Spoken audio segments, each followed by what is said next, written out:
you have a boring industrial space? Do you want to spice things up on a budget? Then come on down to Facades R Us. Hi, I'm Elias Campbell, co-owner of Campbell & Park Enterprises and founder of Facades R Us.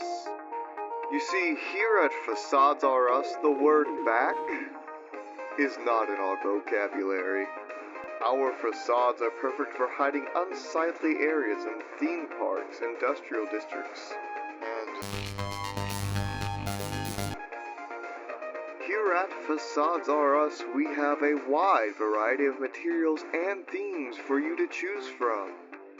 And our skilled team of architects will work with you until you are completely satisfied with the finished product. So what are you waiting for? Come on down to our offices today for a free consultation.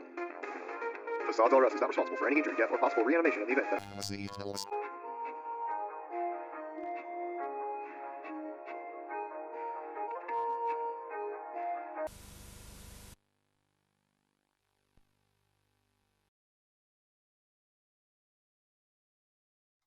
Hello everyone, and welcome back to the channel.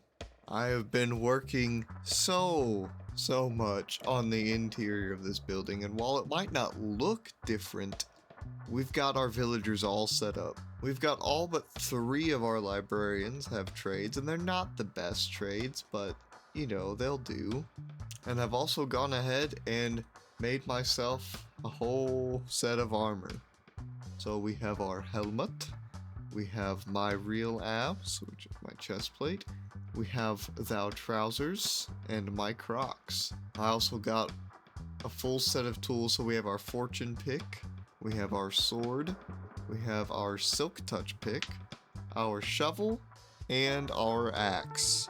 Now I still have some more enchantments that I want to put onto my armor. For example, I want thorns and probably respiration and stuff like that. Haven't got around to it just yet, but it's just because it's taken so long to get all these villagers set up. But now that all of that is out of the way, we can finally get down to business on what our episode is about today.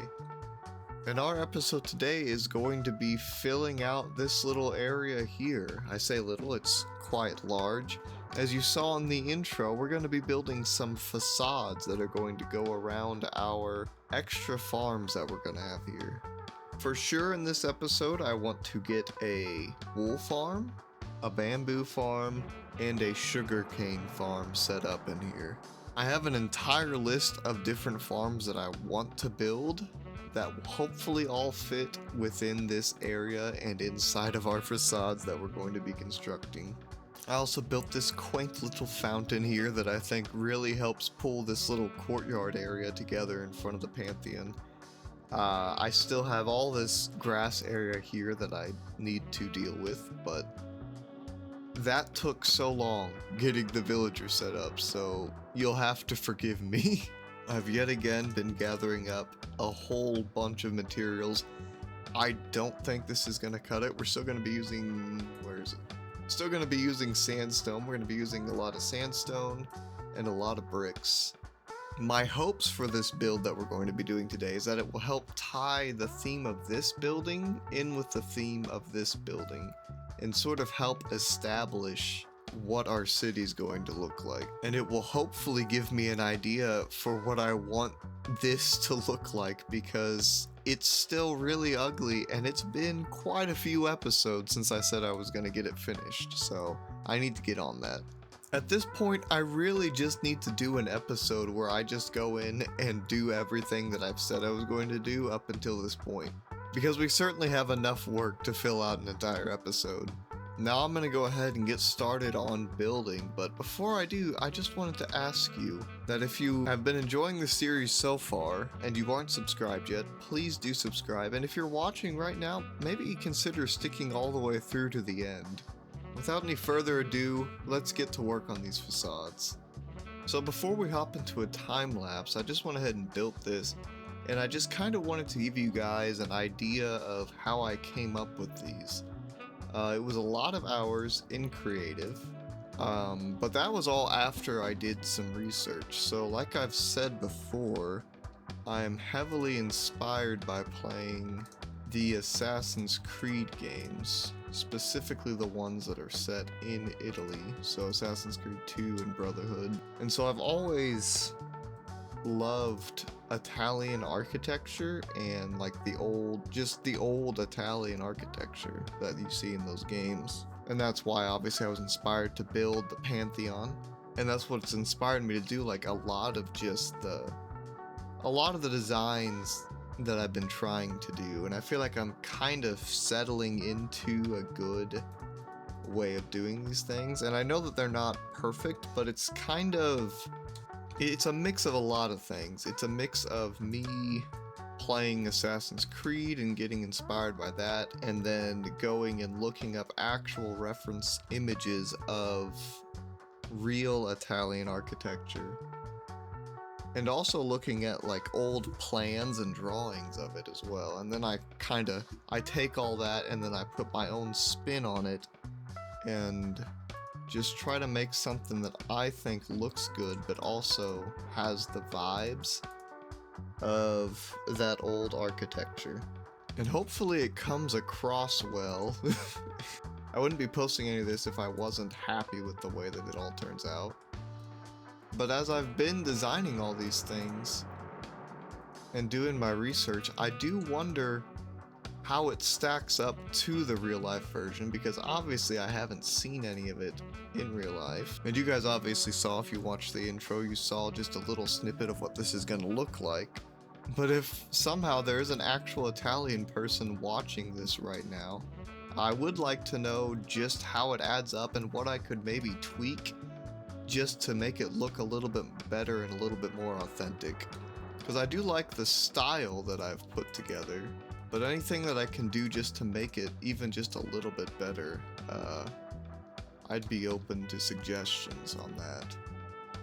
I'm just now realizing I don't have all of my materials that I need in my inventory to finish building this, but that's just sort of like one section of stuff. I don't know, I thought I would also give you guys a break from just time lapses and let you see a little bit of the process behind actually building them.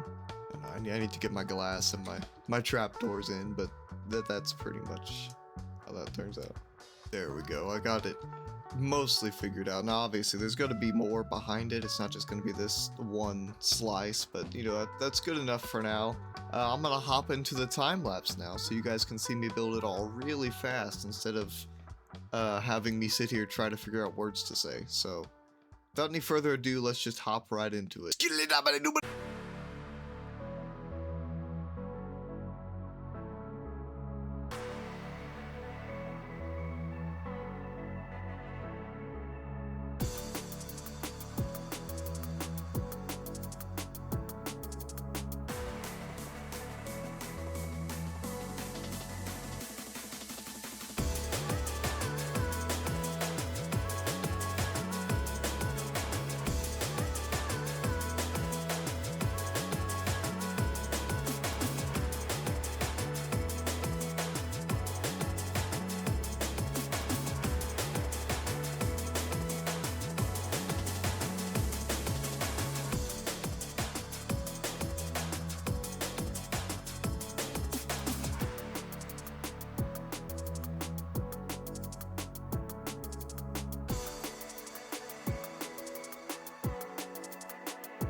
is this? What is he doing?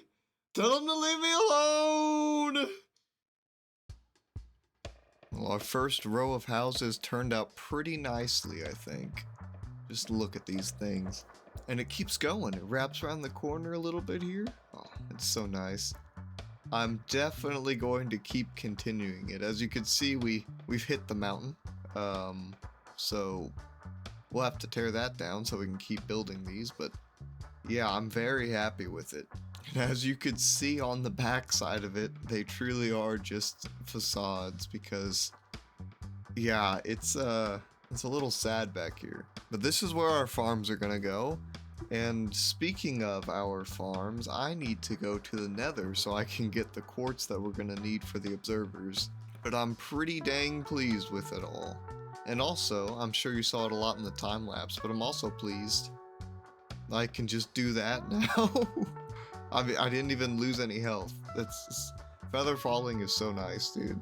There were definitely multiple times where I accidentally fell off while building this that I definitely would have died without feather falling. I'm not sure exactly how much more I'm going to expand this, but I definitely know for sure that I will be building more of these like little housing blocks. I think they look really nice. I got a little bit carried away here, and I did some work, and it looks all right. I think it definitely needs a little bit more work, but I've put as much time into this as I can for right now, this little square, but I think it's looking kind of nice. I'm definitely going to come in and add some trees and planter boxes here, and maybe some benches, and just make it look, you know, make it look nice and like a nice public square.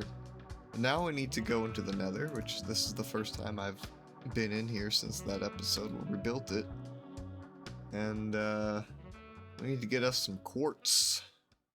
It just dawned on me that I don't have any gold on, but that's probably fine. Yeah, you know, we'll just silk touch it and then fortune it whenever we get back. I really hope I don't, like, lose all of my stuff, because that would really suck. Why is all of the quartz, like, up there? So annoying. Okay, here's some on the floor. This is good.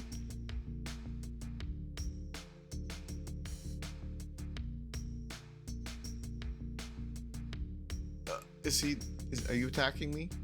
That'd be a bad idea. God, they're so messed up, dude. I really don't know why this happens. It's kind of funny, though.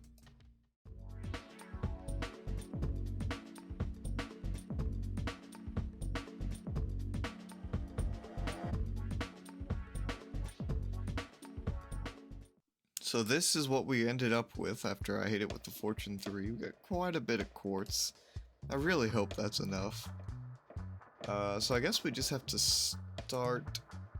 How do you make observers? Oh, you need redstone, don't you? I think I have some... I thought I had some in here. Alright, so we're just gonna go ahead and get started on our sugarcane farm, I think. Is a good thing to get started on first. Do that. We're gonna do 16 wide on all of these farms, I think. Or have like 16 modules, I guess you would say. Alright, and I think we just go ahead and place our sugar cane down. Let's see, so we're gonna need the pistons are gonna go here, and the observers are gonna sit right on top of that. I didn't think about the redstone has to go somewhere as well. This is why it's important to plan your builds out beforehand. Put it here. Oh boy, it's fine. It's fine if it's, is it fine? It's not fine. We're just gonna put all that back. Alright, we gotta push it all one block forward. Alright, we've got it all moved up by one block, so I believe all we have to do is observer, not that way, the other way. Yeah. Oh, no, okay, how do I... And now all those are hooked up, and hopefully if I do this, yeah, they all fire. Cool, okay. See, I know what I'm doing, kind of. I am now kind of wishing I would have built it up taller, because all the sugarcane's just gonna fall right here, but it's fine because we can just have a bunch of hoppers. I think it'll be fine. I mean, we could always just push it over and then shoot it up. Maybe, I don't know. I don't know. I didn't think about this. I just thought about the building. I didn't think about the redstone. It's fine.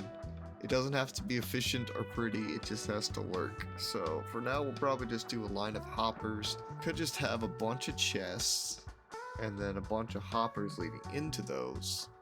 Or we can do barrels. Barrels would look nice. We can do a bunch of barrels and then hoppers leading into it. That'd be fine.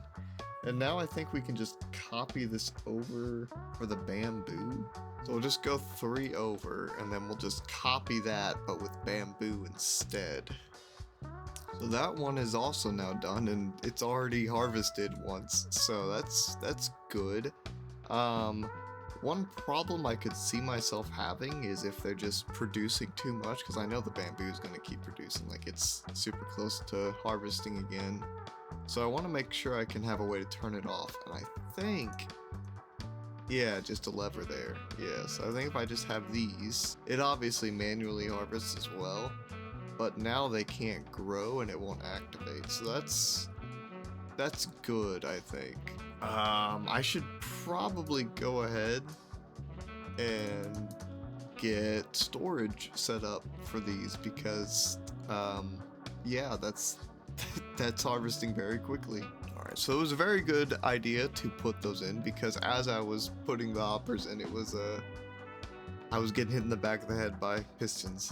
This guy also escaped from the Pantheon, so he's, I guess, living here now. I don't know. He's kind of annoying, but I don't want to kill him just in case I need to use him for something, so.